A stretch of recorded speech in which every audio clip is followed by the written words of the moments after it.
एक बात ध्यान में रखना, जितने भी मेडिकल साइंस है ना, वो किसकी साइंस है? दवाइयों की साइंस, केमिकल की साइंस है, उसकी स्टडी है।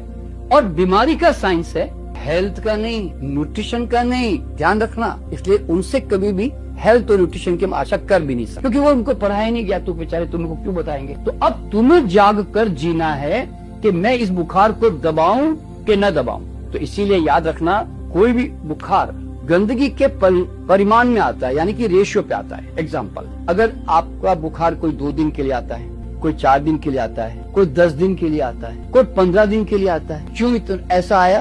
क्योंकि आपकी गंदगी का जो रेशियो है, जो जमावड़ा है, वो उस हद तक है भाई।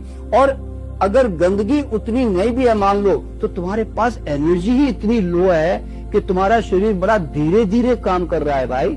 कुछ लोग जल्दी बुखार में रिकवर कर जाते हैं, उनको देर से रिकवरी होती है, और तुम्हें धैर्य नहीं है। तुम कहते हो नहीं जी मैं तो दवा खाऊंगा जी, चाहे आयुर्वेदिक खा लूं, एलोपैथी खा लूं, कुछ तो खाऊंगा जी मैं। देखिए, आयुर्वेदिक होम्योपैथी खाली कोई प्रॉब्लम नहीं है। क्यों? वो तो कोई नुकसानदायक दवाएं हैं नहीं, वो कोई सप्रेस तो करती नहीं है। उल्टा आयुर्वेदिक होम्योपैथी तुम्हें मदद ही करती है, इसलिए ये लो, कोई दिक्कत नहीं है अगर तुम्हें दवाओं का भूत तुम्हारे ऊपर है तो।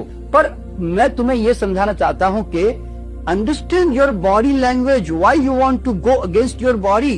तो दोस्तों, जिस दिन तुम बुखार को समझ जाओगे ना, उसी दिन तुम्हारा शरीर बुखार से रिपेयर करके, रीजनरेट करके, गंदगी को हटाकर, वो जैसे वो ठीक हो जाएगा, धीरे धीरे तुम्हारा बुखार टेम्परेचर डाउन होने लगेगा, और ऑटोमेटिकली 2-4 दिन, 8 दिन के बाद में तुम्हारी भूख धीरे धीरे लौट करके आने लगेगी। शरीर कहता है भैया आप अगर मदद नहीं करोगे तो मैं बाद में आपको बड़ा नुकसान मुझे जबरदस्ती करना पड़ेगा। तो इसलिए दोस्तों, बुखार को समझो और बुखार को गलत ट्रीट मत करो, रेस्पेक्ट करो इसकी। और उस समय क्या करना है?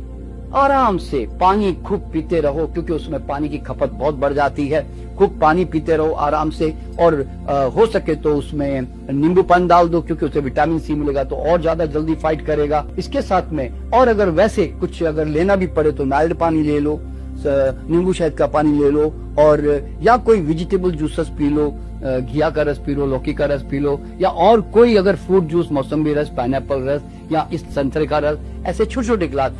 अभी न्यूट्रिशन बॉडी को चाहिए नहीं, ध्यान रखना। वो तो आप साइकोलॉजिकली परेशान होते हो कि मेरा मरीज कुछ खा नहीं रहा या मैं कुछ खा नहीं रहा हूँ, ये तुम्हारी प्रॉब्लम है। अरे शरीर कहता है भूख नहीं लगा रहा और तुम कहते नहीं जी मुझे कुछ तो खाना चाहिए। भैया खाओ, तो थोड़ा बुखार में थोड़ा सा डिले होगा। क्यों? शरीर पचने में अपनी एनर्जी खर्च करे कि तुम्हारी हीलिंग करने में, ये तुम्हें सोचना है।